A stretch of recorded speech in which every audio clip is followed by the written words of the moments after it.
स्मिता राय जो कि एक एंटरप्रेन्योर हैं, वो साउथ सिक्किम के रूरल डिस्ट्रिक्ट नामची में पली बढ़ी हैं और उनका जो इंटरेस्ट है, उनका जो हॉबीज़ था वो आर्ट एंड क्राफ्ट से रिलेटेड था। वो जो है आर्ट एंड क्राफ्ट में बहुत अच्छी थी। उनको कैंडल्स बनाना और जो टॉयज़ होते हैं, स्मॉल पीस ऑफ आर्ट होता है वैक्स का, उसको बनाने में उनको अच्छा लगता था और वो बना बना के डिफरेंट डिफरेंट टॉयज़ और कैंडल्स वो अपने फ्रेंड्स को, रिलेटिव्स को डिस्ट्रीब्यूट भी करती थी। लेकिन उनके जो डिस्ट्रिक्ट था, नामची डिस्ट्रिक्ट था, वहाँ पर वुमेन की कंडीशन वो देखती थी कि बहुत सारे वुमेन जो है वो जॉबलेस थी और बहुत गरीब थी और जॉबलेस थी। तो अगस्त 2012 में अभिषेक लामा जो कि NEDFI के ब्रांच मैनेजर हैं। तो NEDFI क्या है? North eastern development finance institution, जो कि अभी कॉरपोरेशन लिमिटेड के नाम से जाना जाता है। तो जो नामची ब्रांच था NEDFI का, वहाँ पर ब्रांच मैनेजर थे अभिषेक लामा, उनसे उनकी मुलाकात हुई। और फिर जो है ये NEDFI क्या है? ये एक फाइनेंशियल कॉरपोरेशन है which support local people with skills development programme and also channelise them into revenue generating activities. तो ये क्या है? एक तरीके का फाइनेंशियल कॉरपोरेशन जो कि आपको फाइनेंशियल सपोर्ट देता है, जिससे कि आप एक अपना बिजनेस स्टार्ट करें, अपना कोई काम स्टार्ट करें, जिससे कि आप जो है अर्न कर सकें और दूसरों को नौकरी देकर उनको भी जो है अर्निंग का सोर्स जो है प्रोवाइड करें।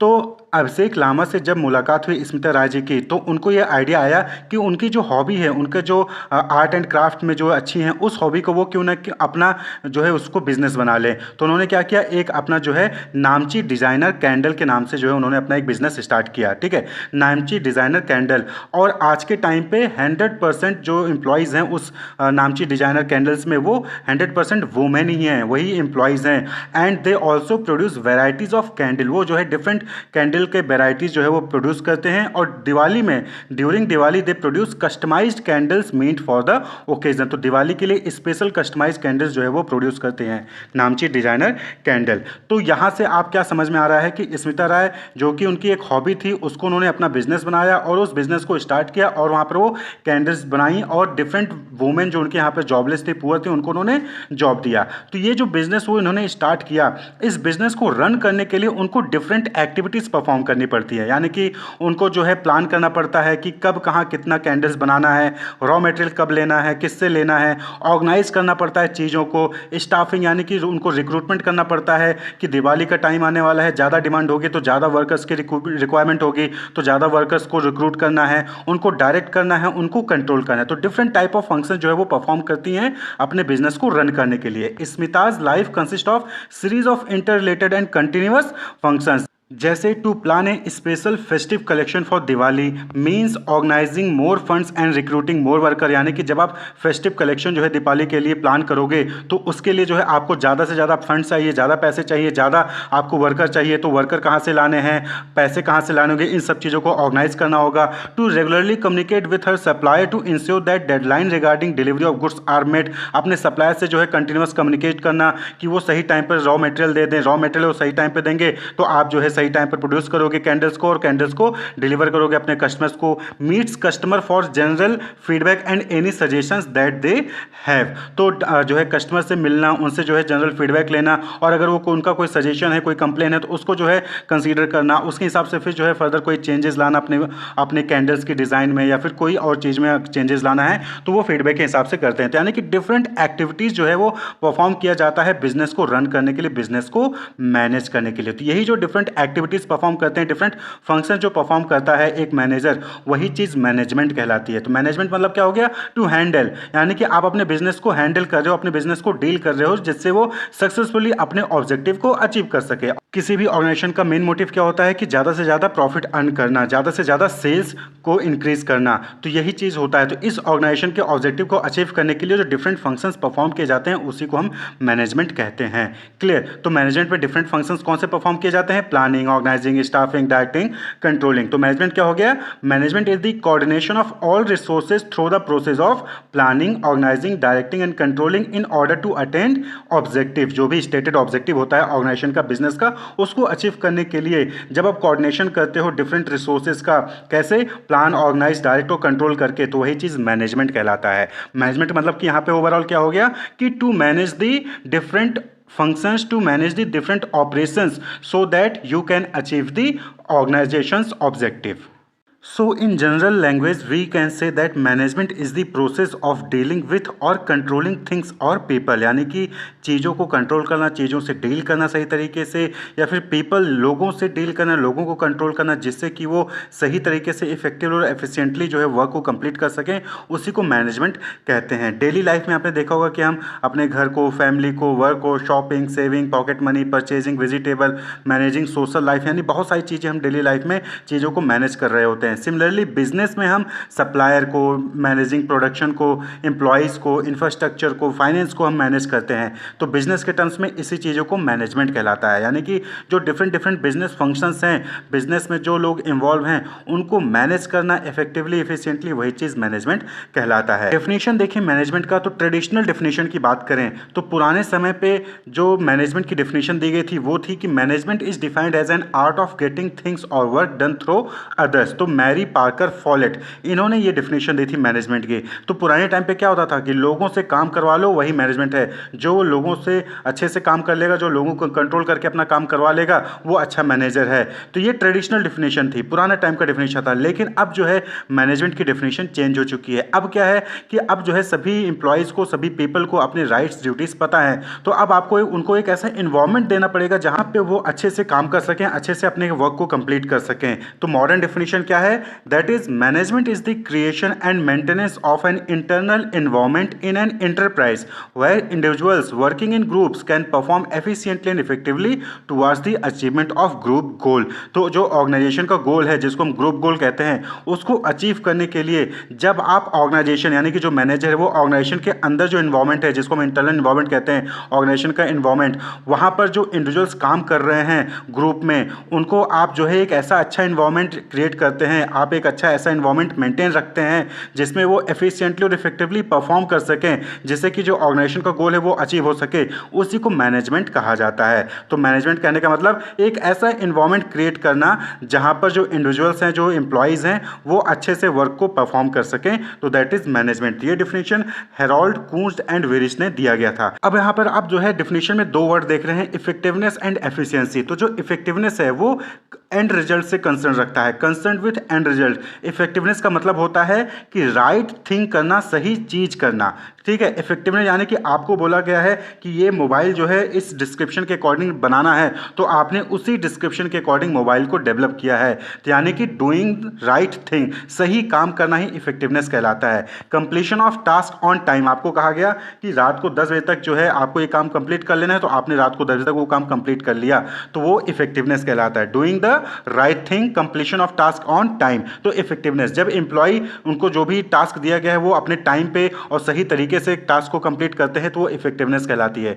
वहीं पर एफिशिएंसी का मतलब क्या हो गया? Efficiency concern with the using less resources and getting maximum output, यानी कि कम रिसोर्सेज में जब एम्प्लॉय ज़्यादा आउटपुट देते हैं तो उसको एफिशिएंसी कहा जाता है। आपने देखा होगा कि एक बाइक है जो 1 लीटर पेट्रोल में 10 किलोमीटर जा रही है, वहीं पर एक बाइक है जो कि 1 लीटर पेट्रोल में 60 किलोमीटर का एवरेज दे रही है। यानी कि एफिशिएंसी किसकी ज़्यादा अच्छी होगी? जो कम रिसोर्सेज में ज़्यादा आउटपुट दे रहा है, यानी कि कम ऑयल में, कम पेट्रोल में ज़्यादा डिस्टेंस कवर कर रहा है। तो एफिशिएंसी का मतलब क्या हो गया कि using less resources and getting maximum output, यानी कि ऑप्टिमम यूटिलाइजेशन ऑफ रिसोर्सेज। जो रिसोर्सेज है उसका आप ऑप्टिमम यूटिलाइजेशन कर रहे हो, उसका मैक्सिमम यूटिलाइजेशन कर रहे हो, जिससे कि आपको मैक्सिमम आउटपुट वहाँ पर मिल रहा है। यानी कि completion of task with minimum cost.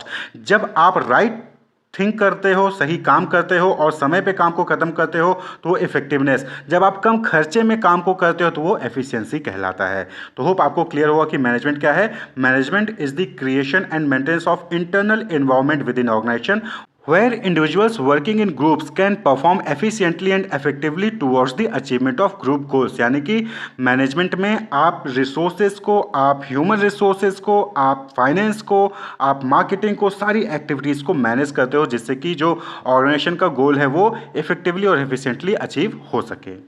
Next topic है कैरेक्टरिस्टिक्स ऑफ मैनेजमेंट। तो डेफिनेशन से ही और मीनिंग से ही अभी आप जो है डिफरेंट कैरेक्टरिस्टिक्स को पॉइंट आउट कर सकते हैं। तो सबसे पहला कैरेक्टरिस्टिक्स क्या हो जाएगा मैनेजमेंट का कि management is a goal oriented process. यानी कि मैनेजमेंट क्यों करते हैं? जिससे कि जो ऑर्गेनाइजेशन का गोल है उसको अचीव किया जा सके। Management unites the effort of different individuals in the organization towards achieving organizational goal. भाई मैनेजमेंट का मेन मोटिव यही होता है कि वो जो है, जो ऑर्गेनाइजेशन का गोल है उसको अचीव कर सके। इसीलिए तो हम रिसोर्सेज रिसोर्सेज को, ह्यूमन रिसोर्सेज को, एम्प्लॉय को मैनेज कर रहे हैं, जिससे कि जो ऑर्गेनाइजेशन का गोल है वो अचीव हो सके। क्लियर। नेक्स्ट है management is all pervasive. All pervasive का मतलब कि ये यूनिवर्सल है, यानी कि ये आप नहीं कह सकते हो कि मार्केटिंग डिपार्टमेंट में मैनेजमेंट चाहिए और एचआर डिपार्टमेंट में मैनेजमेंट नहीं चाहिए, नहीं। या फिर आप ये नहीं कर सकते हो कि हॉस्पिटैलिटी इंडस्ट्री में मैनेजमेंट का चाहिए और आईटी इंडस्ट्री में मैनेजमेंट नहीं चाहिए, ऐसा नहीं है। यूनिवर्सल है, हर ऑर्गेनाइजेशन, किसी भी टाइप का ऑर्गेनाइजेशन हो, कोई भी कंट्री हो, वहां पर मैनेजमेंट की रिक्वायरमेंट होती है। तो मैनेजमेंट इज ऑल परवेसिव, यानी कि यूनिवर्सल है, हर जगह मैनेजमेंट की रिक्वायरमेंट होती है, चाहे आप घर पे हो, चाहे आप स्कूल में हो, चाहे आप ऑफिस में हो। नेक्स्ट है management is multi dimensional. Multi dimensional कहने का मतलब यहां पर यह है कि बहुत सारे पार्ट्स होते हैं मैनेजमेंट में। जैसे आप मैनेजमेंट में सिर्फ जो है लोगों को, यानी कि जो पीपल हैं उन्हीं को आप मैनेज नहीं करते हो, बल्कि वहां पर वर्क को मैनेज करते हो कि किसको कितना काम देना है, लोगों को मैनेज करते हो, एम्प्लॉय को, रिसोर्स को मैनेज करते हो कि किसको कौन सा मशीनरी देना है, किसको कौन सा लैपटॉप देना है, किसको कौन सी गाड़ी देनी है। ऑपरेशंस को मैनेज करते हो कि कौन सी एक्टिविटी पहले होगी, कौन सी एक्टिविटी बाद में होगी। इन सभी चीज़ों को यहाँ पर, यानी कि मैनेजमेंट में बहुत सारी चीज़ों को मैनेज किया जाता है, तो ये मल्टी डायमेंशनल होता है। नेक्स्ट कैरेक्टरिस्टिक्स है management is a continuous process. Continuous process यानी कि ये नहीं कि आपने एक बार मैनेज कर लिया उसके बाद बात खत्म, नहीं, ये कंटिन्यूअस प्रोसेस है। अलग अलग डिपार्टमेंट में सेम टाइम पे डिफरेंट मैनेजमेंट एक्टिविटीज परफॉर्म की जा रही होती हैं, तो different management functions perform simultaneously all the time. तो यानी कि सेम टाइम पे different different management functions perform किए जा रहे हैं और ये कंटिन्यूअस बेसिस पे होता है, यानी कि planning, organising, staffing, directing, controlling, ये सारे फंक्शन जो है आप सभी टाइम पे हमेशा परफॉर्म कर रहे होते हैं। नेक्स्ट है management is a group activity. जैसा कि आपको बताया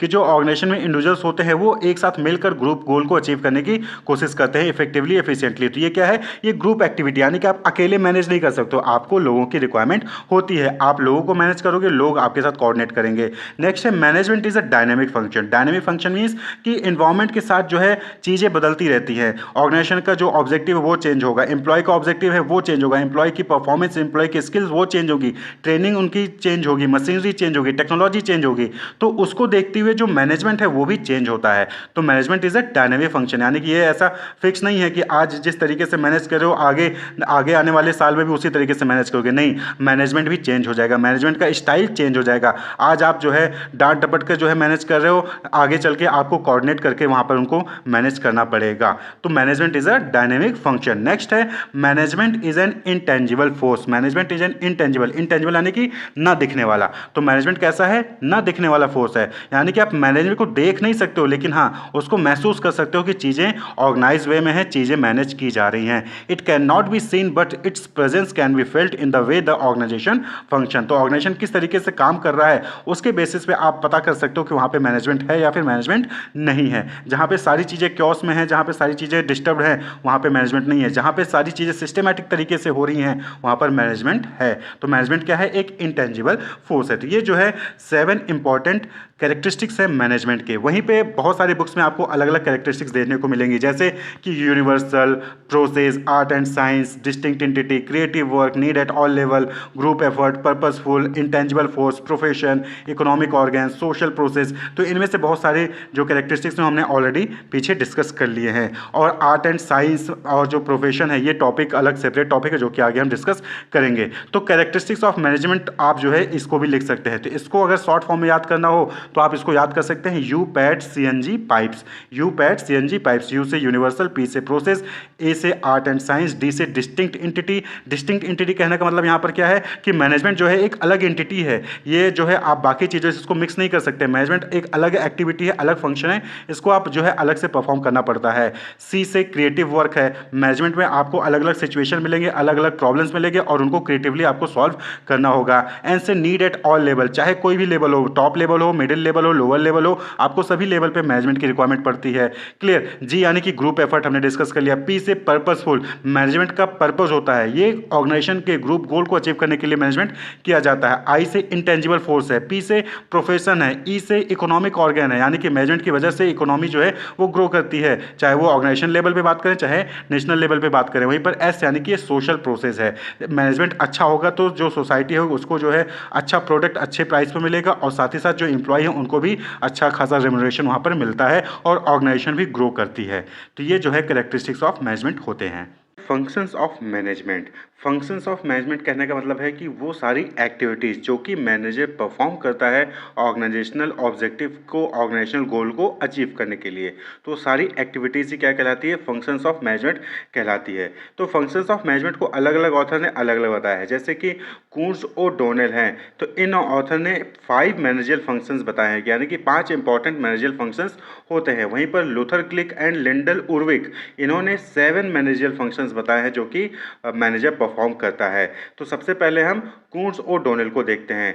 तो फंक्शन ऑफ मैनेजमेंट क्या हो गया, all those activities that manager perform to achieve the organisational objective. तो अकॉर्डिंग टू कून्स और डोनेल 5 मैनेजर फंक्शंस होते हैं, कौन कौन से, planning, organising, staffing, directing and controlling. तो प्लानिंग, देखिए जब भी कोई आप काम स्टार्ट करने जाते हैं तो आप पहले क्या करते हो, प्लान करते हो। सपोज कि आपको अपने दोस्त का बर्थडे जो है सेलिब्रेट करना है, तो आप क्या करोगे, पहले प्लान करोगे ना कि कौन से लोकेशन पे करना है, कौन सी डेट को करना है, किसको किसको बुलाना है, वो सारी तैयारी आप करते हो ना। तो वही जो तैयारी आप करते हो वही चीज़ प्लानिंग कहलाती है। तो बिजनेस में भी नए नए सारे प्रोडक्ट्स आते रहते हैं, नए नए प्रोजेक्ट आते हैं, तो उनके लिए आपको तैयारी करनी पड़ती है। आपको पहले ही डिसाइड करना होता है, एडवांस में डिसाइड करना होता है कि क्या करना है, कब करना है, कैसे करना है। तो that is deciding in advance what, when and how to do. तो इसी को हम क्या कहते हैं, प्लानिंग कहते हैं। तो कोई भी चीज़ आपको करनी है तो पहले आपको प्लानिंग करनी ही पड़ेगी। अब सपोज कि आप जो है, आपकी ऑर्गेनाइजेशन जो है एक नया प्रोडक्ट जो है वो लॉन्च करना चाहती है मार्केट में, तो पहले कौन सा प्रोडक्ट लॉन्च करना है, उसकी पैकेजिंग क्या होगी, उसका कलर क्या होगा, उसका ब्रांड नेम क्या होगा, उस प्रोडक्ट का नाम क्या होगा, उसके फीचर्स क्या होंगे, वो सारी चीज़ें क्या करोगे आप, पहले प्लान करोगे ना, एडवांस में ही प्लान कर लोगे ना। कि ये थोड़ी कि आपने प्रोडक्ट को बनाना शुरू कर दिया बिना प्लान किए कि क्या नाम होगा, क्या प्रोडक्ट होगा, क्या फीचर होगा, क्या पैकेजिंग होगी। नहीं, पहले आप क्या करते हो, प्लान करते हो। तो deciding in advance what, when and how to do, clear. यानी कि प्लानिंग क्या करता है, प्लानिंग जो है वो गैप को ब्रिज करता है, गैप को रिमूव करता है between the present and the future. Future में यानी कि नेक्स्ट ईयर हो सकता है, आपने प्लान किया था कि नेक्स्ट ईयर हम एक नया प्रोडक्ट लॉन्च करेंगे, तो आप उसकी तैयारी आज प्रेजेंट में करोगे कि उस प्रोडक्ट का नाम क्या होगा, उस प्रोडक्ट का फीचर क्या होगा, उसके प्रोडक्ट का कलर क्या होगा, पैकेजिंग कैसी होगी, वो सारी चीज़ें आज आप जो है डिसाइड करते हो एडवांस में। यानी कि प्रेजेंट में आपने प्लानिंग की है जिससे कि फ्यूचर का जो गोल है वो अचीव हो सके। यानी कि प्रेजेंट और फ्यूचर के बीच में जो गैप है उसको रिमूव करता है, उसको ब्रिज करता है प्लानिंग, क्लियर। नेक्स्ट है ऑर्गेनाइजिंग। अब आपने प्लानिंग तो कर ली कि क्या चीज़ बनानी है, कौन सा प्रोडक्ट बनाना है, उसमें क्या फीचर्स होंगे, क्या कलरिंग होगी, पैकेजिंग होगी, वो सारी चीज़ें आपने जो है प्लान कर ली। अब क्या है, उस प्लान को जो आपने प्लान किया है उसको अचीव करने के लिए आप चीज़ों को ऑर्गेनाइज करोगे, चीज़ों को ऑर्गेनाइज करोगे। आप क्या करोगे कि जो भी डिफरेंट एक्टिविटीज़ हैं उसको आइडेंटिफाई करोगे, यानी कि उस प्रोडक्ट को बनाने के लिए, लॉन्च करने के लिए जो भी डिफरेंट एक्टिविटीज़ परफॉर्म करनी है उसको आइडेंटिफाई करोगे, और जो सिमिलर एक्टिविटीज़ है उसको ग्रुप करोगे, क्लियर। कि मार्केटिंग की एक्टिविटीज़ को एक साइड कर दिया, फाइनेंस की एक्टिविटी को एक साइड कर दिया, एचआर वाले एक्टिविटीज़ को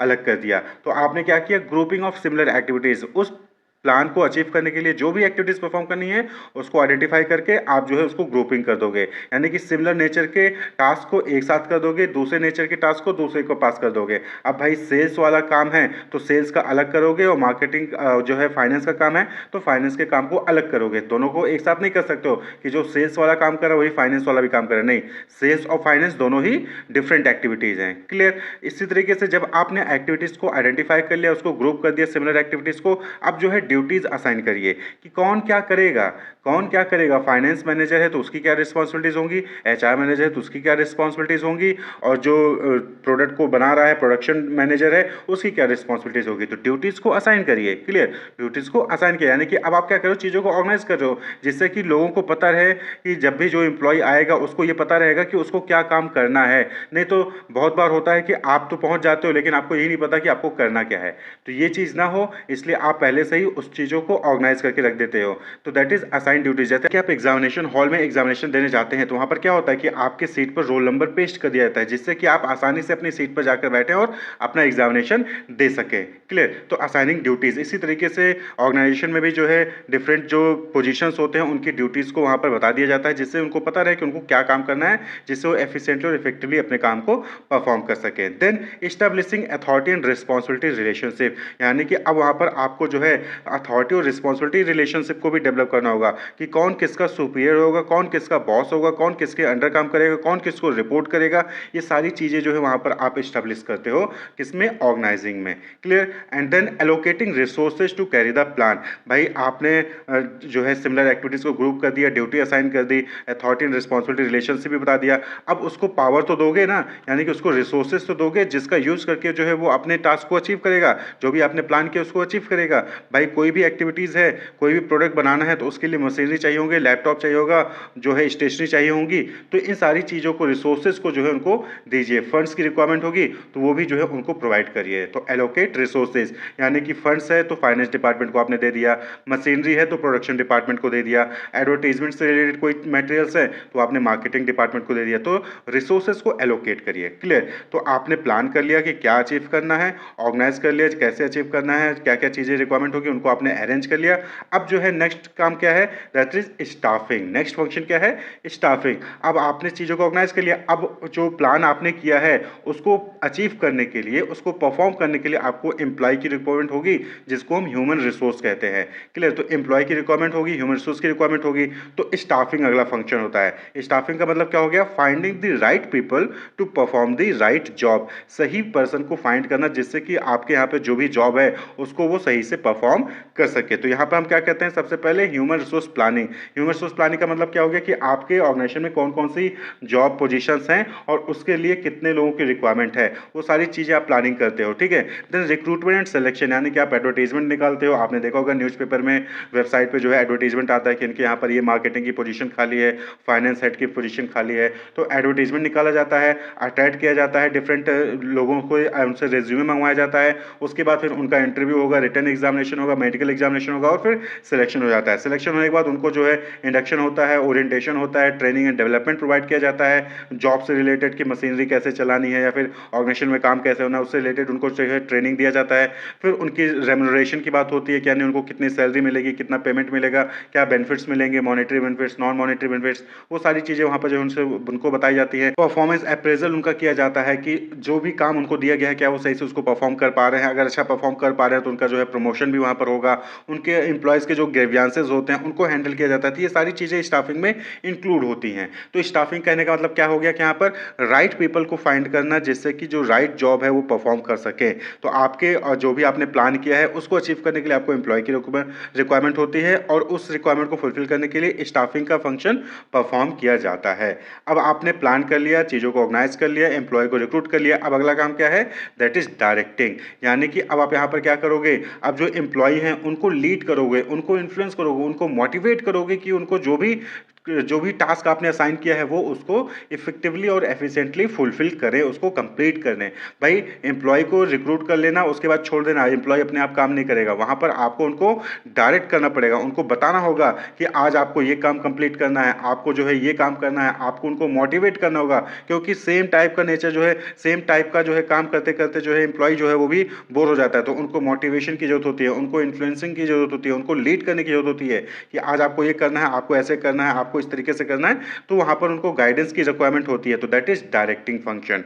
क्लियर। तो leading, influencing, motivating employ to perform the task assign to them, यानी कि आप उनको डायरेक्ट करोगे कि आपको ये करना है, आपको ये करना है, आपको इस दिन तक ये काम करके देना है। डायरेक्टिंग। नेक्स्ट है that is fifth, controlling. Controlling, अब भाई आपको कंट्रोल करना भी जरूरी है। कैसे पता चलेगा कि जो आपने सोचा था वही चीज हो रही है, तो उसके लिए क्या करते हो आप, एक स्टैंडर्ड सेट कर देते हो। यानी कि सपोज करें कि प्रोडक्शन डिपार्टमेंट के लिए आपने स्टैंडर्ड सेट कर दिया कि एक दिन में एटलीस्ट 10 प्रोडक्ट आपको जो है बनाने ही हैं। तो आपने एक स्टैंडर्ड सेट कर दिया। अब आप क्या करोगे, परफॉर्मेंस को मेजर करोगे। परफॉर्मेंस को मेजर करोगे कि क्या जो प्रोडक्शन डिपार्टमेंट है वो एक दिन में 10 यूनिट बना रहा है। फिर आप देखते हो, आप कंपेयर करोगे जो एक्चुअल परफॉर्मेंस है और जो आपने स्टैंडर्ड सेट किया था उसको कंपेयर करोगे। कंपेयर करने पर पता चलता है कि हाँ 10 प्रोडक्ट बनाने के लिए कहा गया था, 10 प्रोडक्ट बनाया जा रहा है, यानी कि परफॉर्मेंस अच्छी है, कोई भी करेक्टिव एक्शन आपको वहाँ पर लेने की जरूरत नहीं है। लेकिन अगर आपको लगता है कि हाँ 10 यूनिट बनाया था लेकिन वो 5 ही यूनिट बना रहे हैं एक दिन में, यानी कि कहीं ना कहीं परफॉर्मेंस पुअर है, प्रोडक्टिविटी कम है, तो आपको वहाँ पर उसके लिए प्रॉपर करेक्टिव एक्शन लेना पड़ेगा। हो सकता है आपको ट्रेनिंग देना पड़े, मशीनरी चेंज करना पड़े या फिर कोई भी चीज़ हो सकती है। तो वहाँ पर जो है आपको करेक्टिव एक्शन लेना पड़ेगा। तो ये जो है फंक्शंस ऑफ मैनेजमेंट होते हैं according to Koontz and O'Donnell. 5 important management function है, planning, organising, staffing, directing and controlling. इसी तरीके से Luther, Gulick and Lyndall Urwick, इन्होंने 7 इंपॉर्टेंट मैनेजमेंट फंक्शंस बताए जो कि मैनेजर परफॉर्म करता है, जिसको हम शॉर्ट फॉर्म में पोस्ट कॉर्प कहते हैं, POSDCORP।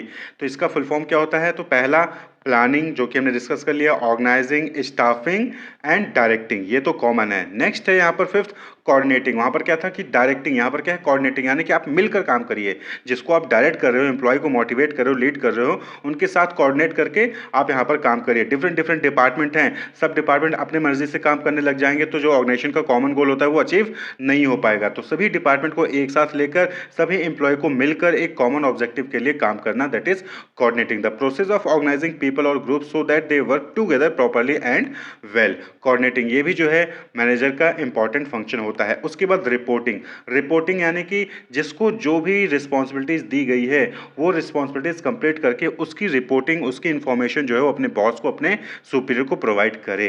तो रिपोर्टिंग भी बहुत जरूरी है। हमने आपको टास्क दिया, आपने टास्क कंप्लीट कर लिया, लेकिन आप हमें बता ही नहीं रहे हो कि हाँ आपने वो टास्क कंप्लीट कर लिया कि नहीं कर लिया है। भाई आप वो टास्क कंप्लीट करोगे, उसके बाद मुझे बताओगे तो फिर हम आगे फर्दर कोई एक्शन लेंगे ना। तो रिपोर्टिंग बहुत जरूरी है। And next is budgeting. Budgeting यानी कि नेक्स्ट ईयर या फिर किसी भी फाइनेंशियल ईयर, किसी अकाउंटिंग ईयर में कहाँ से कितना पैसा आने वाला है और कितना खर्च होने वाला है, ये जो इसका प्रिपरेशन होता है उसको बजटिंग कहते हैं। और बजटिंग भी जो है बहुत ही इंपॉर्टेंट फंक्शन होता है। भाई आपको पता है होना चाहिए ना कि आगे नेक्स्ट ईयर में, नेक्स्ट फाइनेंशियल ईयर में कहाँ से कितना पैसा आने वाला है और कितना खर्च होने वाला है। कितना खर्च होने वाला है जब आपको ये पता रहेगा, उसी हिसाब से फिर आप जो है अपनी प्रिपरेशन रखोगे। तो बजटिंग भी बहुत इंपॉर्टेंट फंक्शन होता है। तो ये according to Luther, Gulick and Lyndall Urwick है functions of management. Management as a science as well as an art and management as a profession. तो सबसे पहले हम बात करेंगे कि मैनेजमेंट एज अ साइंस, यानी कि मैनेजमेंट जो है वो साइंस की तरह है। तो देखिए साइंस क्या होता है? Science is a systematised body of knowledge that explain certain general truth और ऑपरेशन ऑफ जनरल लॉ।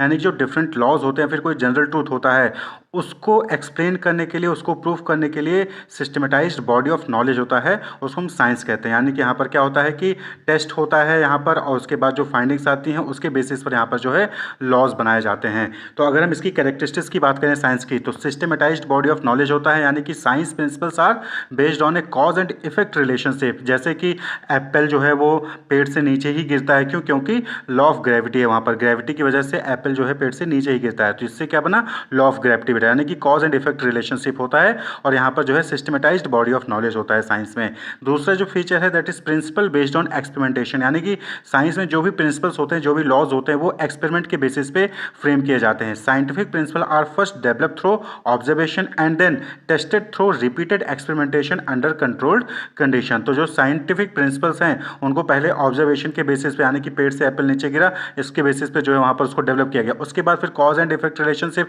उसको टेस्ट किया जाता है, बार बार एक्सपेरिमेंट करते हैं उस पर, और फिर जाके उस पर लॉ बनता है या प्रिंसिपल बनता है।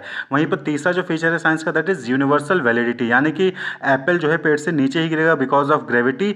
तो ये जो है हर जगह, यानी कि ऑल ओवर वर्ल्ड जो है ये एप्लीकेबल होगा ग्रेविटी का प्रिंसिपल। यानी कि जो साइंस के प्रिंसिपल्स होते हैं, जो साइंस के लॉज होते हैं, वो यूनिवर्सली एप्लीकेबल होते हैं हर जगह। ये नहीं कि इंडिया में अलग होंगे और यूएसए में अलग होंगे और किसी दूसरे कंट्री में अलग होंगे, नहीं, साइंस के प्रिंसिपल्स हर जगह सेम होते हैं। ऐसे ही मैनेजमेंट में भी क्या होता है कि सिस्टमेटाइज्ड बॉडी ऑफ नॉलेज होता है, उसके जो प्रिंसिपल्स होते हैं वो एक्सपेरिमेंट के बेसिस पे होते हैं। लेकिन यहाँ पर क्या होता है मैनेजमेंट में कि जो यूनिवर्सल एप्लीकेबिलिटी नहीं होती, यानी कि जो मैनेजमेंट में जो डिफरेंट फंक्शंस होते हैं वो सिचुएशंस पे डिपेंड करते हैं कि सिचुएशन कैसे, उसके अकॉर्डिंग जो है आपको एप्लीकेबल करना पड़ेगा, कंडीशंस कैसे, उसके अकॉर्डिंग आपको एप्लीकेबल करना पड़ेगा। तो मैनेजमेंट प्योर साइंस नहीं है, लेकिन हाँ मैनेजमेंट क्या है? सोशल साइंस है, क्योंकि मैनेजमेंट में हम सोसाइटी को, पीपल को, चाहे वो ऑर्गेनाइजेशन को गोल को अचीव करना हो, चाहे एम्प्लॉय को मैनेज करना हो, चाहे रिसोर्सेज को मैनेज करना हो, तो हम उनसे डील करते थे। इसलिए मैनेजमेंट क्या है? More and more social science है, प्योर साइंस नहीं है। क्लियर? तो मैनेजमेंट एज अ साइंस में देखेंगे तो मैनेजमेंट में भी क्या है? सिस्टमेटाइज्ड बॉडी ऑफ नॉलेज है। यहाँ पर भी बहुत सारे बुक्स हैं, बहुत सारी जर्नल्स हैं, बहुत सारे थ्योरीज हैं, प्रिंसिपल्स हैं, जो कि पीरियड ऑफ टाइम में डेवलप किए गए हैं। लगातार कई जगह से ऑब्जर्वेशन किए गए, जो पुराने ऑथर्स थे उन्होंने ऑब्जर्वेशन किया, बहुत सारी ऑर्गेनाइजेशंस में उन्होंने एक्सपेरिमेंट किए, वहाँ पर रिसर्च कंडक्ट किया और उसके बेसिस पे जो प्रिंसिपल्स हैं या फिर जो गाइडलाइंस है वो उन्होंने डेवलप किए हैं। जैसे कि law of demand, law of supply, जो डिफरेंट इकोनॉमिक्स इंडिकेटर हैं, FW टेलर प्रिंसिपल्स हो गए, साइंटिफिक मैनेजमेंट थ्योरी की 14 प्रिंसिपल्स हो गए।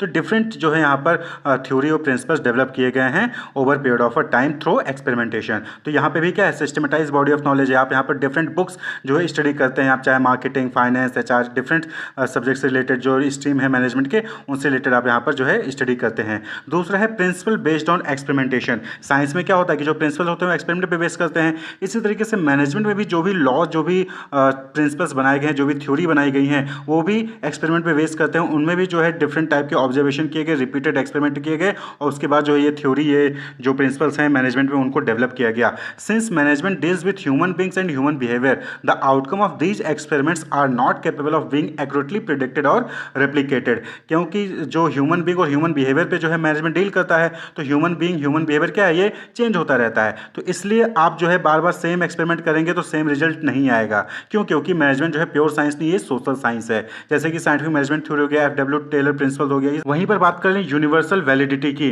तो मैनेजमेंट जो है प्रोवाइड करता है मैनेजर्स को बहुत सारे स्टैंडर्ड टेक्निक जो कि वो डिफरेंट सिचुएशन में यूज कर सकते हैं, चाहे वो अपनी कंट्री में हो चाहे किसी दूसरे कंट्री में हो। लेकिन हाँ, सभी प्रिंसिपल, सभी लॉज जो है मैनेजमेंट के, वो हर जगह एप्लीकेबल नहीं होते हैं। सभी थ्योरी, सभी लॉज जो है वो हर जगह एप्लीकेबल नहीं होते, लेकिन बहुत सारे ऐसे स्टैंडर्ड्स टेक्निक्स हैं जो कि हर जगह एप्लीकेबल होते हैं, डिफरेंट सिचुएशन में उनको यूज किया जा सकता है। These principle are also use for training and development of managers in different area. तो यूनिवर्सल वैलिडिटी भी है, लेकिन सभी चीज़ों का नहीं है। तो इसलिए मैनेजमेंट को हम एज अ साइंस कंसीडर कर सकते हैं। क्यों? क्योंकि ये जो है, जो साइंस की फीचर्स हैं, साइंस की जो कैरेक्टरिस्टिक्स होती है, उनको कहीं ना कहीं फुलफिल करता है, इसलिए management as a science consider किया जाता है। वहीं पर मैनेजमेंट को हम एज एन आर्ट कंसीडर करते हैं। क्लियर? तो आर्ट क्या है? Art is the skilful and personal application of existing knowledge to achieve desired result. आप सभी को पता है कि जो म्यूजिक टोन्स होते हैं, बेसिक नोट्स होते हैं म्यूजिक में, वो 7 होते हैं, लेकिन उन्हीं 7 बेसिक नोट्स को यूज करके कोई पर्सन डिफरेंट म्यूजिक बनाता है, कोई दूसरा पर्सन डिफरेंट म्यूजिक बनाता है।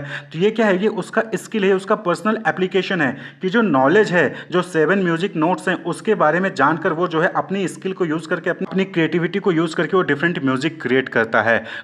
तो मैनेजमेंट में क्या होता है कि मैनेजमेंट में भी जो नॉलेज होता है, थ्योरेटिकल नॉलेज होता है, उसका यूज़ करके, उसको स्टडी करके जो मैनेजर्स होते हैं वो डिफरेंट सिचुएशन को कैसे डील करना है, वो अलग अलग तरीके से वो डील करते हैं। आप देखते होंगे कि मैनेजमेंट का स्टाइल अलग अलग, जो मैनेजर्स होते हैं उनका अलग अलग होता है। कोई जो है स्ट्रिक्टली मैनेज करता है, तो कोई जो है कोऑर्डिनेट होकर मैनेज करता है।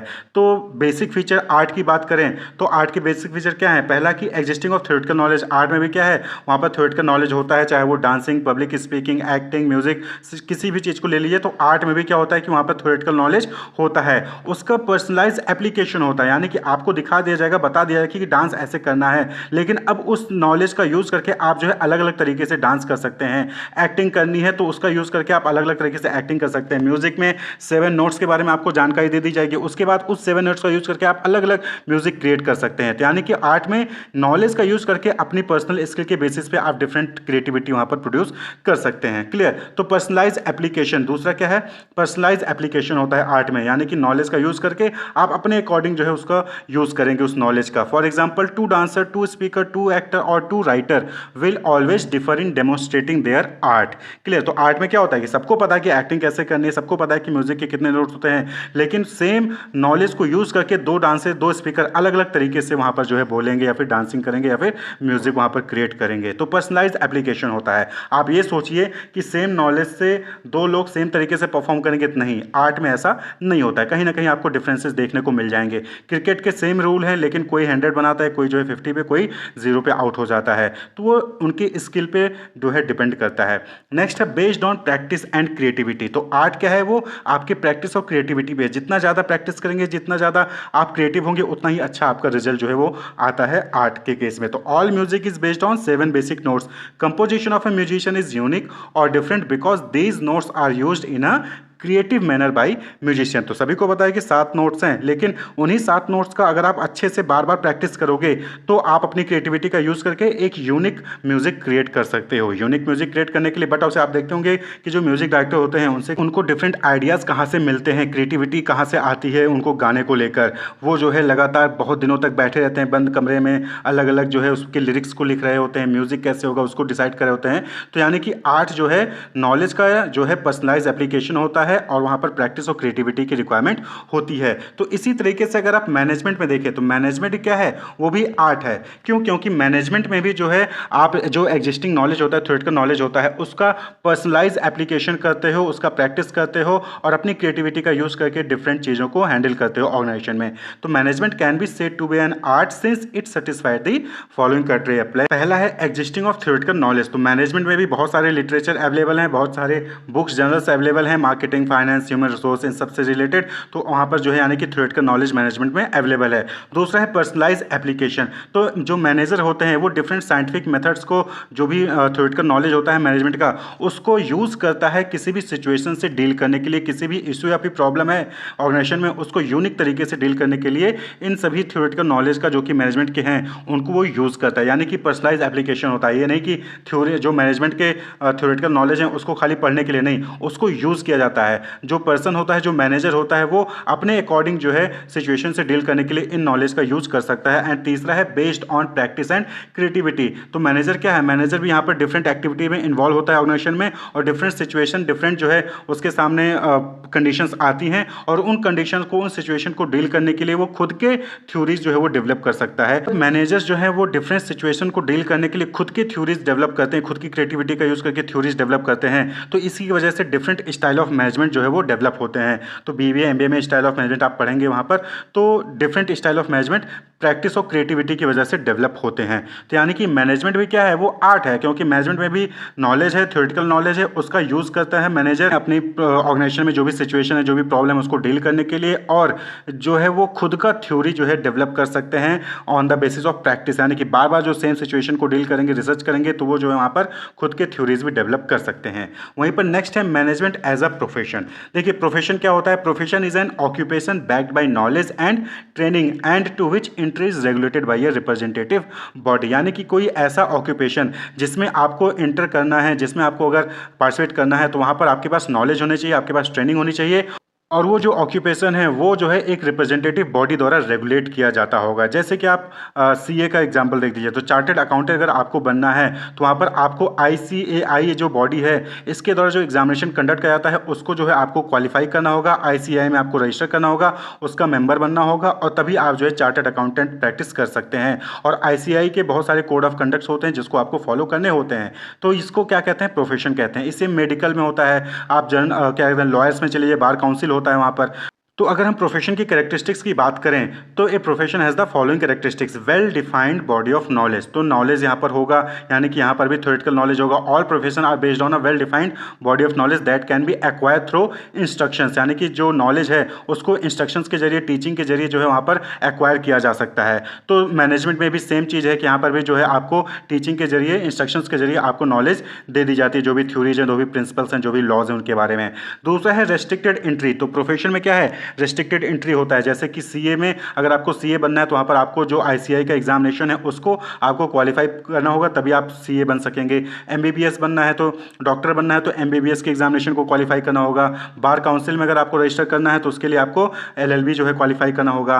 तो ये जो है रेस्ट्रिक्टेड एंट्री होता है, यानी कि कोई भी आकर जो है डॉक्टर या फिर सीए या फिर जो है लॉयर नहीं बन सकता है। इसी तरीके से तीसरी कैरेक्टरिस्टिक्स होती है प्रोफेशनल एसोसिएशन, यानी कि जब आप एग्जामिनेशन क्वालिफाई कर लेते हैं तो आपको जो है वहाँ पर जो रिप्रेजेंटेटिव बॉडी होती है उसमें रजिस्ट्रेशन करना होता है। आपने एलएलबी कर लिया तो बार काउंसिल में रजिस्ट्रेशन करना होता है। आप सीए बन गए तो आईसीए में मेंबरशिप लेना होता है। आपने एमबीबीएस कर लिया तो आईएमए में आपको जो है मेंबरशिप लेना है। इंडियन मेडिकल एसोसिएशन होता है, तो that is professional association. Clear. तो प्रोफेशन में प्रोफेशनल एसोसिएशन भी होता है जहाँ पर जो लोग एग्जामिनेशन क्वालिफाई कर लेते हैं तो वहाँ पर मेंबर उसके होते हैं। इसी नेक्स्ट कैरेक्टरिस्टिक्स है ethical code of conduct. Ethical code of conduct होता है कि जो भी मेंबर होंगे किसी भी बॉडी के, उनके बिहेवियर कैसा होगा वो चीज़ कोड ऑफ कंडक्ट कहलाता है। तो जैसे कि आईएमए में है तो वहाँ पर होता है कि all doctors will take oath of ethical practice at the time they enter the profession. जब भी वो प्रोफेशन में एंटर करेंगे तो सभी डॉक्टर्स जो है वो ओथ लेते हैं, शपथ लेते हैं कि वो एथिकल प्रैक्टिस ही परफॉर्म करेंगे। तो एथिकल कोड ऑफ कंडक्ट, हर जो है बॉडी का अपना अपना कोड ऑफ कंडक्ट होता है, तो उनको कैसे बिहेव करना है, क्या वो कर सकते हैं, क्या वो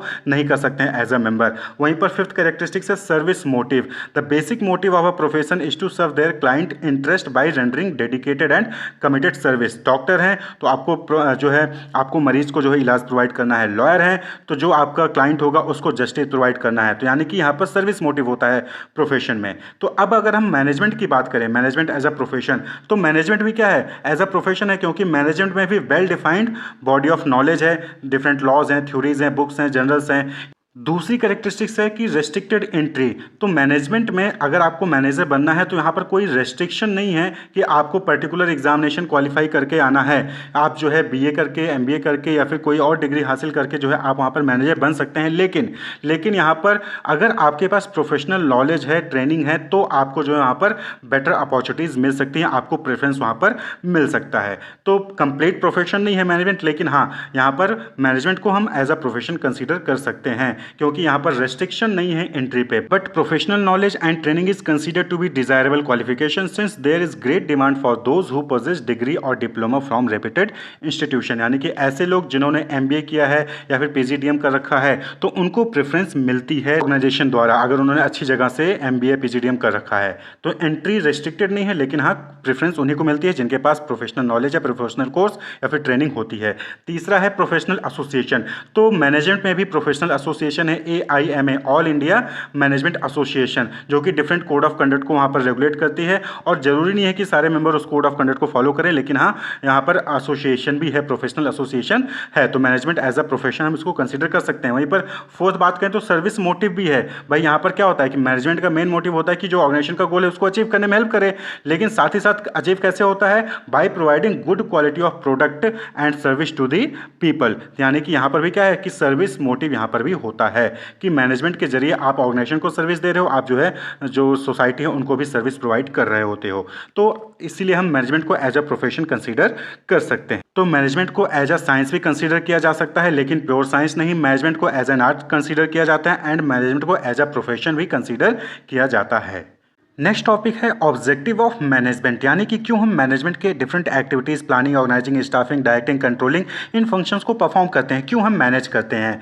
तो 3 ऑब्जेक्टिव होती हैं, उसको अचीव करने के लिए ब्रॉडली अगर हम ऑब्जेक्टिव को कैटेगराइज करें तो 3 ऑब्जेक्टिव होती हैं, उसको अचीव करने के लिए हम मैनेजमेंट की एक्टिविटीज़ को परफॉर्म करते हैं या फिर चीज़ों को मैनेज करते हैं। तो सबसे पहला है ऑर्गेनाइजेशनल ऑब्जेक्टिव। ऑर्गेनाइजेशन का ऑब्जेक्टिव क्या होता है कि सर्वाइव करना, प्रॉफिट अर्न करना और ग्रो करना। भाई कोई भी ऑर्गेनाइजेशन है, बट ऑब्वियस बात है कि वो सर्वाइव तभी कर पाएगी जब वो जितना खर्च कर रही है उतना वो रिकवर कर ले। यानी कि अगर ऑर्गेनाइजेशन 100 रुपये लगा रही है तो 100 रुपये उसको रिटर्न मिल जा रहा है सेल करके, तो वो सर्वाइव कर पाएगी, तभी तो आगे नेक्स्ट ईयर काम करेगी, अगले साल काम करेगी। अगर 100 रुपये खर्च किया और 85 रुपये मिल रहे हैं तो अगले साल वो काम ही नहीं कर पाएगी, वो तो बंद हो जाएगी। तो सर्वाइवल पहला ऑब्जेक्टिव है। तो सर्वाइव करने के लिए, मार्केट में कॉम्पिटिटर्स के साथ सर्वाइव करने के लिए हम चीज़ों को मैनेज करते हैं, यानी कि planning, organising, staffing, directing, controlling, ये सारी एक्टिविटीज हम परफॉर्म करते हैं। अब सिर्फ सर्वाइवल से तो कुछ नहीं होगा, सर्वाइवल के साथ साथ हमें जो है प्रॉफिट भी अर्न करना होगा। क्यों? क्योंकि हमारे पास बहुत सारे स्टेक होल्डर्स हैं, हमारे पास एम्प्लॉयज़ हैं, तो इनको सैलरी देना, स्टेक होल्डर को प्रॉफिट अर्न करके देना,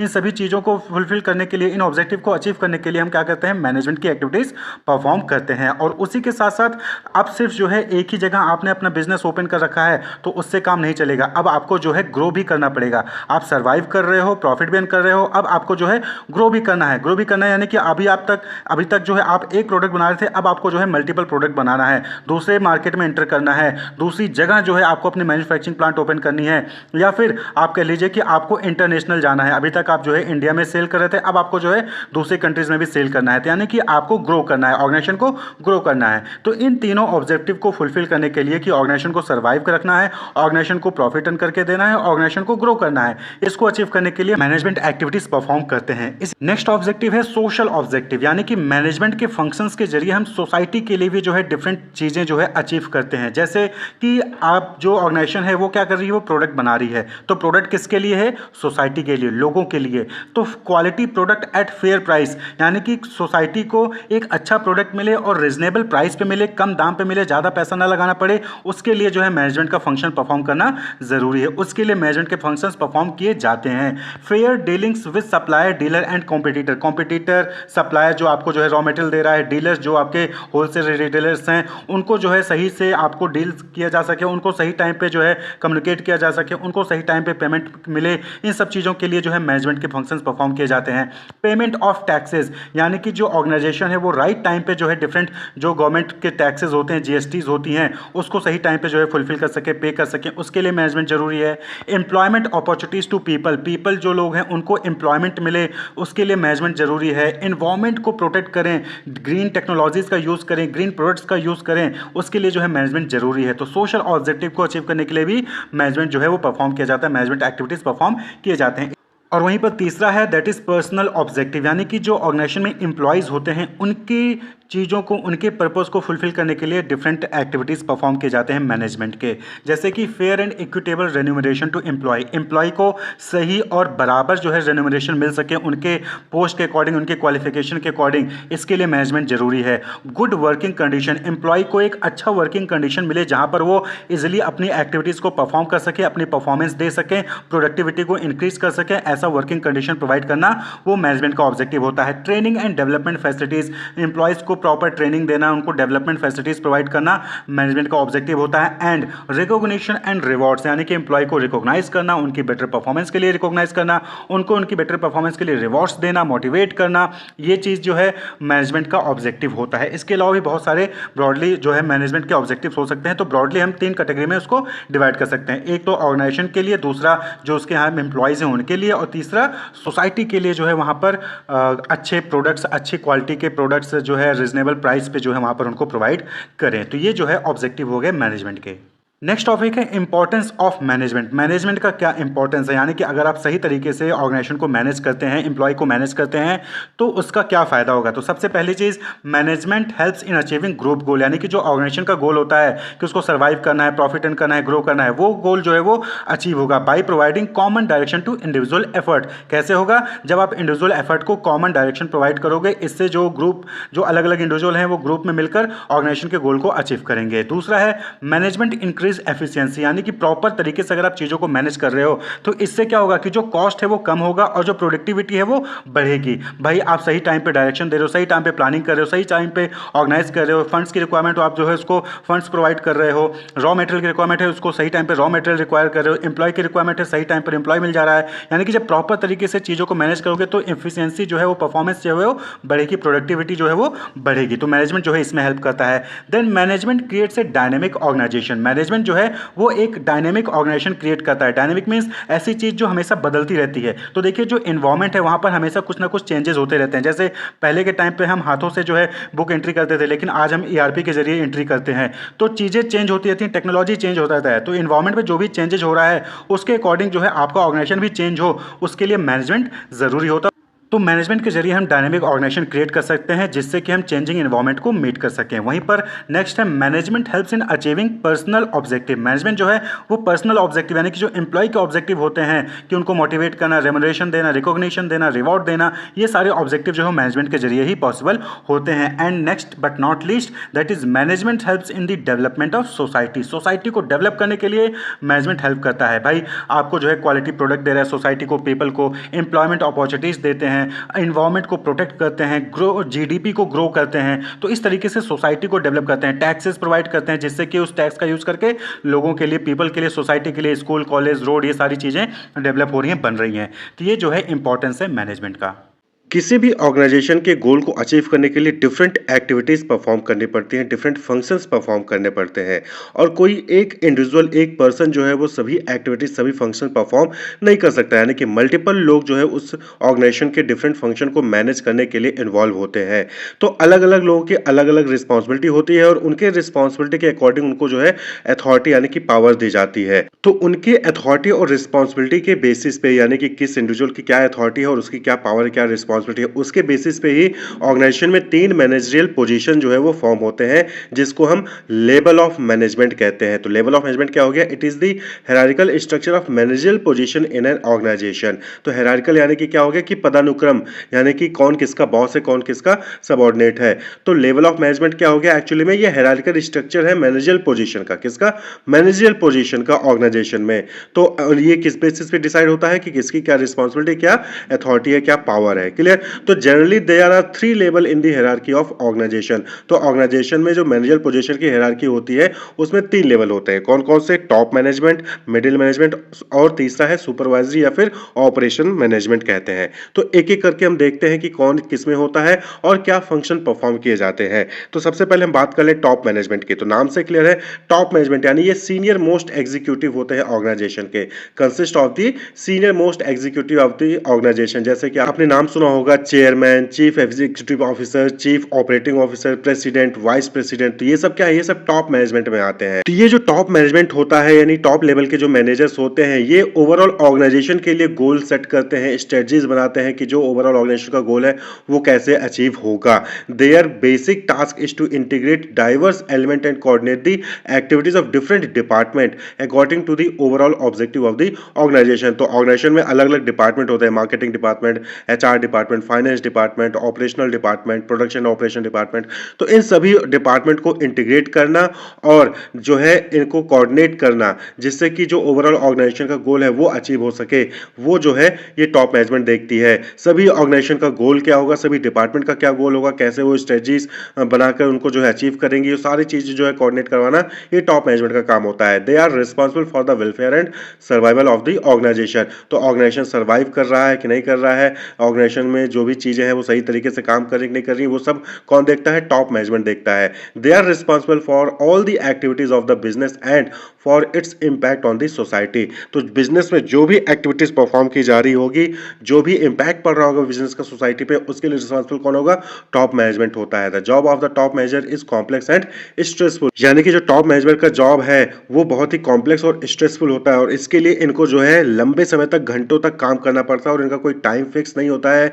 जैसे कि आपने लोअर लेवल के एम्प्लॉय का देखा होगा कि उनका क्या है कि 9 बजे आए, 10 बजे जो है शाम को 4 बजे चले गए। तो इस तरीके से टॉप मैनेजमेंट का नहीं होता है। इनको कभी भी बुला लिया जाता है, कभी भी मीटिंग करवा लिया जाएगा, कितने भी घंटे के लिए जो है इनको रोककर रखा जाता है। तो टॉप मैनेजमेंट यानी कि ये वो लोग हैं जो ओवरऑल ऑर्गेनाइजेशन को रन करते हैं, ओवरऑल ऑर्गेनाइजेशन के लिए गोल बनाते हैं, स्ट्रेटजीज बनाते हैं और इन्वायरमेंट को स्कैन करते हैं, अपॉर्चुनिटीज को फाइंड आउट करते हैं, क्या स्ट्रेंथ है, क्या वीकनेस है, उसके बेसिस पे जो है ये डिफरेंट गोल्स और स्ट्रेटजीज सेट करते हैं। तो टॉप मैनेजमेंट, चेयरमैन, जैसे आप अपने स्कूल में देखेंगे तो जो स्कूल के ओनर हैं, चेयरमैन हो गए कॉलेज के, वो सब टॉप मैनेजमेंट में आ जाते हैं। डायरेक्टर हो गया, प्रिंसिपल हो गए, ये टॉप मैनेजमेंट में आ जाते हैं। क्लियर। इसी तरीके से नेक्स्ट जो लेवल है that is middle management. Middle management यानी कि नाम से क्लियर है कि 3 लेवल में डिवाइड किया गया है मैनेजरियल पोजीशन को। ठीक है, तो मिडिल मैनेजमेंट क्या हो गया? ये लोअर लेवल और जो टॉप मैनेजमेंट है इनके बीच में आते हैं मिडिल मैनेजमेंट। क्लियर। तो जो टॉप मैनेजमेंट ने बनाया है, स्ट्रेटजीज, गोल सेट किया है, उसको मिडिल मैनेजमेंट जो है कोऑर्डिनेट करता है लोअर लेवल के साथ। They are subordinate to top manager and superior to the first line manager. First line management यानी कि लोअर लेवल है, सुपरवाइजरी ऑपरेशनल मैनेजमेंट जो है उसको कहते हैं। क्लियर। तो usually known as division head, इनको हम जो है डिविजनल हेड के नाम से जाते हैं, जैसे like production manager, marketing manager, finance manager. तो ये सब मिडिल मैनेजमेंट में आ जाते हैं। जैसे कि आपके कॉलेज में जो डिफरेंट डिपार्टमेंट होते हैं उनके हेड होते हैं, वो मिडिल मैनेजमेंट में आ जाते हैं। They are responsible for implementing and controlling plans and strategies develop by the top management. तो टॉप मैनेजमेंट ने जो भी ऑर्गेनाइजेशनल प्लान, ऑर्गेनाइजेशनल स्ट्रेटजीज बनाई है उसको इंप्लीमेंट करवाना इनका काम होता है, यानी मिडिल मैनेजमेंट का काम होता है। They are responsible for all the activities of first line manager. तो फर्स्ट लाइन मैनेजर यानी कि लोअर लेवल मैनेजमेंट क्या कर रहा है, क्या नहीं कर रहा है, उसके लिए रिस्पॉन्सिबल कौन होगा? मिडिल मैनेजमेंट होगा, क्योंकि मिडिल मैनेजमेंट की ही रिस्पॉन्सिबिलिटी होती है कि वो फर्स्ट लाइन मैनेजर्स को कंट्रोल करे। Ensure that their department has the necessary personnel and assign necessary duties and responsibilities to them. Middle management की रिस्पॉन्सिबिलिटीज होती है इस चीज को इंश्योर करना कि उनके पास जितने भी ह्यूमन रिसोर्स की रिक्वायरमेंट है वो उनके पास है, जो भी रिसोर्सेज चाहिए वो उनके पास है, और जो भी नेसेसरी ड्यूटीज है, किसको क्या ड्यूटीज असाइन करनी है, वो सारी चीजें मिडिल मैनेजमेंट देखती है। Cooperate with other department for smooth functioning of the organisation. तो मिडिल मैनेजमेंट के लोग जो है अदर डिपार्टमेंट जो है उनसे कॉपरेट करते हैं, जिससे कि ऑर्गेनाइजेशन जो है अच्छे से स्मूथली काम करता रहे। वहीं पर जो अब अगला जो है लेवल आता है दैट इज सुपरवाइजरी और ऑपरेशनल मैनेजमेंट। ये इसको फर्स्ट लाइन मैनेजर्स भी कहते हैं, क्योंकि ये एक्चुअल में वो लोग होते हैं जो डायरेक्टली इन कांटेक्ट होते हैं वर्कर्स के साथ। क्लियर। जो वर्कर कौन हो गए? वर्कर वो लोग हो गए जो एक्चुअली में मशीनरी पे काम कर रहे, जो मैन्युफैक्चरिंग कंपनी होती है तो वहां पर एक्चुअली में जो मशीन पे काम कर रहे होते हैं वो वर्कर्स होते हैं, जो day to day activity perform कर रहे होते हैं। तो जो day to day activity perform करते हैं उनको मैनेज करने के लिए ये फर्स्ट लाइन मैनेजर्स होते हैं, जिसको हम सुपरवाइजर कहते हैं।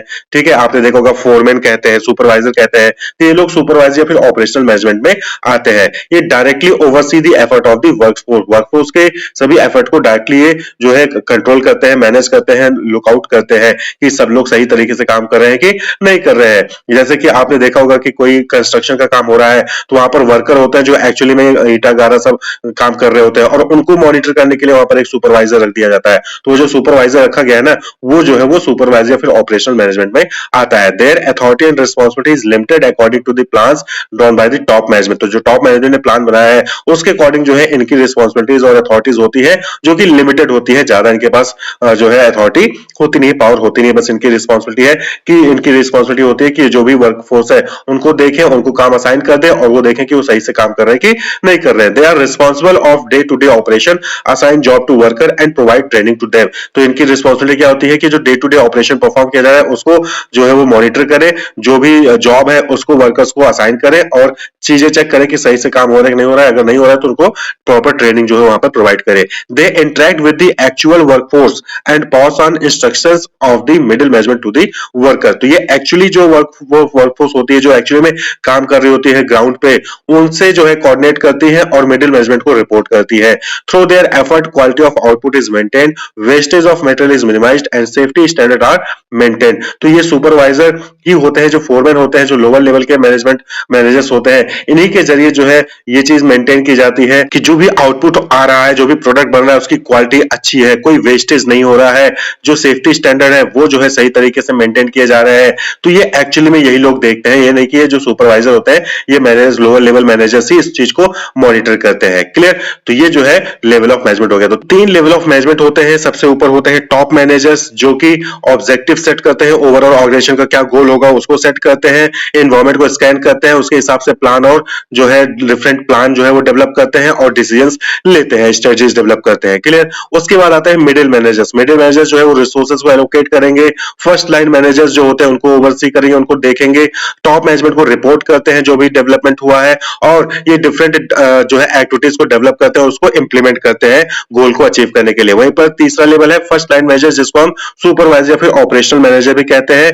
ये जो है डिफरेंट एक्टिविटीज को कोऑर्डिनेट करेंगे, जो भी ऊपर से टॉप मैनेजर द्वारा बनाया गया है उस एक्टिविटीज को कोऑर्डिनेट करेंगे, परफॉर्म कराएंगे, एम्प्लॉय को सुपरवाइज करेंगे, मिडिल मैनेजर को रिपोर्ट करेंगे, और day to day activities operations में इन्वॉल्व होते हैं फर्स्ट लाइन मैनेजर्स। तो ये जो है 3 लेवल होते हैं मैनेजमेंट के, टॉप मैनेजर्स, मिडिल मैनेजर्स और first line managers. Clear? Coordination. देखिए, ऑर्गेनाइजेशन में क्या होता है कि डिफरेंट डिफरेंट डिपार्टमेंट और डिफरेंट डिफरेंट सेक्शंस क्रिएट होते हैं। अगर आपसे बोला जाए कि आप अकेले जो है मार्केटिंग भी कर लीजिए, आप फाइनेंस भी संभाल लीजिए कि कहाँ पैसा आएगा, किसको पैसा देना है, आप जो है प्रोडक्शन भी कर लीजिए, यानी कि प्रोडक्ट को बना लीजिए, उसकी डिज़ाइन कर लीजिए, उसको पैकेजिंग कर लीजिए, उसके बाद जाके आप मार्केट में सेल भी करके आइए, एम्प्लॉय को रिक्रूट भी कर लीजिए, आप फाइनेंस भी संभाल लीजिए, आप सारे काम एक साथ नहीं संभाल सकते हो, सारे काम एक साथ मैनेज नहीं कर सकते हो। तो इसलिए आप क्या करते हो कि ऑर्गेनाइजेशन में जो है डिफरेंट डिपार्टमेंट क्रिएट करते हो, finance department, HR department, marketing department, production department, purchase department, और हर डिपार्टमेंट का अपना अपना काम होता है। लेकिन ये जो सारे डिपार्टमेंट हैं ये सब मिलकर एक साथ कॉमन गोल, जो ऑर्गेनाइजेशन का गोल होता है उसको अचीव करने की कोशिश करते हैं, उसको अचीव करते हैं, मिलकर एक साथ जो है उसको अचीव करने के लिए काम करते हैं। परचेज डिपार्टमेंट का काम है कि वो रॉ मटेरियल को परचेज करे, जिससे कि जो प्रोडक्शन डिपार्टमेंट है वो टाइमली अपने प्रोडक्ट को बना सके, जिससे कि जो सेल्स डिपार्टमेंट है, जो मार्केटिंग डिपार्टमेंट है, वो टाइमली जो है अपने प्रोडक्ट को रिटेलर तक, कस्टमर तक पहुंचा सके। और फाइनेंस डिपार्टमेंट टाइमली सभी डिपार्टमेंट को जो है फाइनेंस यानी पैसा प्रोवाइड करे, जिससे कि वो अपने टास्क को कंप्लीट कर सके। अगर ये सारे डिपार्टमेंट मिलजुल कर एक साथ काम नहीं करेंगे, अपनी इंफॉर्मेशन को शेयर नहीं करेंगे, तो क्या एक डिपार्टमेंट जो है अपना, जो प्रोडक्शन डिपार्टमेंट है, सपोज करें कि उसको जो है 1 महीने के अंदर उसको 100 यूनिट्स जो है प्रोड्यूस करके देने हैं, और परचेज डिपार्टमेंट रॉ मटेरियल ना प्रोवाइड करे, तो क्या ये पॉसिबल हो पाएगा प्रोडक्शन डिपार्टमेंट के लिए? नहीं हो पाएगा। इसलिए कोऑर्डिनेशन बहुत ज़रूरी है। An organization is a system which made up of different interlinked and interdependent sub system like purchase, production, sales, finance etcetera, and a manager has to link these diverse group towards the achievement of a common goal. यानी कि अगर आपको organisation के गोल को, common goal को achieve करना है, तो जो डिफरेंट डिफरेंट डिपार्टमेंट्स होते हैं, डिफरेंट सेक्शंस होते हैं ऑर्गेनाइजेशन में, उनको इंटरलिंक करना जरूरी है। यानी कि परचेज डिपार्टमेंट प्रोडक्शन डिपार्टमेंट से लिंक हो, प्रोडक्शन सेल्स से, सेल्स फाइनेंस से, सभी आपस में लिंक हो, जिससे कि जो इन्फॉर्मेशन है वो स्मूथली फ्लो करे और जो सभी डिपार्टमेंट है वो अपना काम सही तरीके से प्रॉपर टाइम पे कर सके, इफेक्टिवली एफिशिएंटली करे, जिससे कि जो ऑर्गेनाइजेशन का कॉमन गोल है वो अचीव हो सके। अगर परचेज डिपार्टमेंट सही टाइम पर रॉ मटेरियल परचेज करके नहीं देगा तो प्रोडक्शन डिपार्टमेंट सही टाइम पर अपना प्रोडक्ट प्रोड्यूस नहीं कर पाएगा, प्रोडक्शन डिपार्टमेंट प्रोडक्ट प्रोड्यूस नहीं कर पाया तो सेल्स डिपार्टमेंट अब टाइम पे अपने रिटेलर को, कस्टमर को प्रोडक्ट नहीं पहुंचा पाएगा, जिससे कि सेल्स डाउन होगी और कहीं ना कहीं उसकी वजह से फाइनेंस डिपार्टमेंट के पास पैसा नहीं होगा जो कि किसी और डिपार्टमेंट को प्रोवाइड कर सकेगा। तो ये सारे डिपार्टमेंट आपस में इंटरलिंक्ड है और इन्हीं को इंटरलिंक करना जिससे कि ये टाइमली अपने काम को इफेक्टिवली एफिशिएंटली कंप्लीट कर सके, वही चीज कोऑर्डिनेशन कहलाती है। The process by which a manager synchronizes the activities of different department is known as coordination. Synchronize करने का मतलब क्या हो गया कि act of making things happen at the same time, यानी कि सभी डिपार्टमेंट सेम टाइम पर काम कर रहे हैं और एक दूसरे के साथ मिलकर काम कर रहे हैं, जिससे कि जो ऑर्गेनाइजेशन का कॉमन गोल है वो अचीव हो रहा है। तो the process by which managers synchronise the activities of different department is known as coordination. तो कोऑर्डिनेशन क्या हो गया? Coordination is the force that binds all the other function of management, यानी कि कोऑर्डिनेशन एक ऐसा फोर्स है, एक ऐसी पावर है जो कि सभी डिपार्टमेंट को बांध के रखती है, सभी डिपार्टमेंट को लिंक करके रखती है। Therefore involves synchronization of the different actions और effort of the various units of an organization, यानी कि जो डिफरेंट डिपार्टमेंट हैं वो डिफरेंट डिफरेंट एक्शंस और एफर्ट्स लगा रहे होते हैं ऑर्गेनाइजेशन के गोल को अचीव करने के लिए, उनको सिंक्रोनाइज करना, उनको जो है इंटरलिंक करना, उनको सिंक्रोनाइज करना ही कोऑर्डिनेशन कहलाता है। तो इसकी डिफिनेशन अलग अलग ऑथर ने दी रखी है। तो according to EFL Brech, coordination is balancing and keeping together the team by ensuring suitable allocation of task to the various members and seeing that the task are performed with harmony among the members themself. यानी कि coordination क्या हो गया कि coordination में जो different different department है उसमें जो मेंबर्स हैं उनको जो है टास्क दिया जाता है और इस चीज़ को मॉनिटर किया जाता है, इस चीज को देखा जाता है कि वो सभी मेंबर आपस में मिलजुल कर काम कर रहे हैं। तो दैट इज कोऑर्डिनेशन। सभी डिपार्टमेंट्स आपस में मिलजुल कर काम कर रहे हैं, दैट इज कोऑर्डिनेशन। क्लियर? तो कोऑर्डिनेशन कहने का मतलब यहाँ पर क्या हो गया कि ऑर्गेनाइजेशन में जो डिफरेंट सेक्शंस है, डिफरेंट डिपार्टमेंट्स हैं, डिफरेंट ह्यूमन रिसोर्स है, वो सभी आपस में मिलजुल कर सही टाइम पर इफेक्टिवली और एफिशिएंटली काम करें, जिससे कि जो ऑर्गेनाइजेशन का कॉमन गोल है वो अचीव हो सके। अब बात कर लें कि कैरेक्टरिस्टिक्स क्या है कोऑर्डिनेशन की। तो अभी तक आप डेफिनेशन से समझ गए होंगे। सबसे पहली चीज, कोऑर्डिनेशन इंटीग्रेट्स ग्रुप एफर्ट, यानी कि यहाँ पर क्या है कि अलग अलग ग्रुप, फाइनेंस अलग ग्रुप हो गया, HR अलग ग्रुप हो गया, मार्केटिंग अलग ग्रुप हो गया, परचेज अलग ग्रुप हो गया, तो सभी ग्रुप के एफर्ट्स को वो क्या करती है? इंटीग्रेट करती है, यानी कि जो है इंटरलिंक कर रही है, जिससे कि जो कॉमन गोल है वो अचीव हो सके। प्रोडक्शन ने अपना काम तो कर दिया लेकिन जो है सेल्स डिपार्टमेंट तक वो इन्फॉर्मेशन नहीं पहुंची, तो इससे क्या होगा कि इससे सेल्स डिपार्टमेंट अपना काम जो है टाइमली नहीं कर पाएगा। तो इसलिए वहां पर ग्रुप एफर्ट को इंटीग्रेट करना जरूरी है, यानी कि प्रोडक्शन ने अपना एफर्ट तो कर दिया, जिस सेल्स डिपार्टमेंट भी अपना एफर्ट लगा सके, इसलिए प्रोडक्शन डिपार्टमेंट और सेल्स डिपार्टमेंट का इंटीग्रेशन होना जरूरी है। तो कोऑर्डिनेशन वो काम करता है। Coordination ensures unity of action. भाई बट ऑब्वियस बात है कि जब सभी डिपार्टमेंट आपस में मिलजुल कर काम करेंगे तो सभी डिपार्टमेंट जो अपना अपना काम परफॉर्म करें, जो अपना अपना एक्शन परफॉर्म कर रहे हैं, वो इंटीग्रेट हो पाएगा और जो कॉमन गोल है उसको अचीव करेंगे। तो it act as the binding force between department and ensure that all action is aimed at achieving the goal of the organisation. ये नहीं कि परचेज डिपार्टमेंट ने अपना काम कर लिया, प्रोडक्शन डिपार्टमेंट तक इन्फॉर्मेशन नहीं पहुंचाई, प्रोडक्शन डिपार्टमेंट प्रोडक्ट को बना ही नहीं पा रहा। यानी कि जो भी डिफरेंट डिपार्टमेंट्स अपना वर्क परफॉर्म कर रहे हैं, अपना एक्शन कर रहे हैं, वो यूनिटी, उनमें यूनिटी होनी चाहिए और वो कोऑर्डिनेशन के जरिए आती है। यूनिटी मतलब कि सभी लोग अपना काम कर रहे हैं जिससे कि ऑर्गेनाइजेशन का कॉमन गोल अचीव कर सके। तो सभी लोग किस लिए काम कर रहे हैं? यूनिटी ऑफ एक्शन क्या है? टू अचीव द ऑर्गेनाइजेशन गोल। तो वो कोऑर्डिनेशन से ही आती है, यानी कि जब सब लोग मिलजुल कर, इंटीग्रेट होकर, इंटरलिंक्ड होकर काम करेंगे तो वहां पर यूनिटी ऑफ एक्शन होगा, ऑर्गेनाइजेशन का कॉमन गोल अचीव होगा। नेक्स्ट है coordination is a continuous process. तो यहाँ पर क्या है कि कोऑर्डिनेशन जो है वो कंटिन्यूअस प्रोसेस, ये नहीं कि आपने इस महीने कोऑर्डिनेशन कर लिया अगले महीने नहीं करेंगे, नहीं, कोऑर्डिनेशन हमेशा होना चाहिए क्योंकि हमेशा हर डिपार्टमेंट अपनी अपनी एक्टिविटीज परफॉर्म कर रहा होता है और हर डिपार्टमेंट में कोऑर्डिनेशन होना चाहिए, हर सेक्शन में कोऑर्डिनेशन होना चाहिए, हर एम्प्लॉय में कोऑर्डिनेशन होना चाहिए। अगर कहीं पे भी कोऑर्डिनेशन टूटा तो वहां पर जो है बिजनेस रुक सकता है, परफॉर्मेंस पुअर हो सकती है, जो सेल्स है वो पीछे जा सकता है, सेल्स डाउन जा सकता है। तो कोऑर्डिनेशन कंटिन्यूस प्रोसेस ये हमेशा रहता है, ये नहीं कि आज है नेक्स्ट ईयर नहीं रहेगा, ऐसा नहीं है, कंटिन्यूस प्रोसेस है। नेक्स्ट है coordination is an all pervasive function. Pervasive function यानी कि ये हर जगह मौजूद है। कोऑर्डिनेशन ये नहीं कि परचेज डिपार्टमेंट में होना चाहिए, प्रोडक्शन डिपार्टमेंट में नहीं होना चाहिए, मार्केटिंग डिपार्टमेंट में होना चाहिए, फाइनेंस में नहीं होना चाहिए, नहीं, सभी डिपार्टमेंट में सभी लेवल पर, चाहे वो टॉप मैनेजमेंट हो, चाहे मिडिल मैनेजमेंट हो, चाहे वो लोअर लेवल हो, चाहे अलग अलग डिपार्टमेंट हो, सभी जगह पर कोऑर्डिनेशन होना चाहिए। तो कोऑर्डिनेशन क्या है, ये परवेसिव फंक्शन है, हर जगह पे कोऑर्डिनेशन होता है। नेक्स्ट है coordination is the responsibility of all managers. तो जो भी अलग अलग डिपार्टमेंट के मैनेजर्स हैं, जो मैनेजिंग डायरेक्टर्स हैं, ये उनकी रिस्पॉन्सिबिलिटी है कि वो जो है सभी जगह पर कोऑर्डिनेशन बना के रखें। और वहीं पर नेक्स्ट है coordination is a deliberate function. Coordination is a deliberate function. Deliberate का मतलब होता है कि पर्पसफुली आपने ये काम किया है। तो कोऑर्डिनेशन अपने आप नहीं हो जाता है, मैनेजर्स को जानबूझकर पर्पसफुली उनको धीरे धीरे केयरफुली वहाँ पर कोऑर्डिनेशन लाना होगा, अलग अलग डिपार्टमेंट्स में, अलग अलग वर्कर्स में। क्लियर? तो ये डेलिब्रेट फंक्शन है, अपने आप नहीं आ जाएगा, वहाँ पर मैनेजर्स को ये रोल परफॉर्म करना पड़ेगा, कोऑर्डिनेशन लाना पड़ेगा। नेक्स्ट जो टॉपिक है that is importance of coordination. Coordination की इंपॉर्टेंस क्या है, क्या फायदा है कोऑर्डिनेशन का?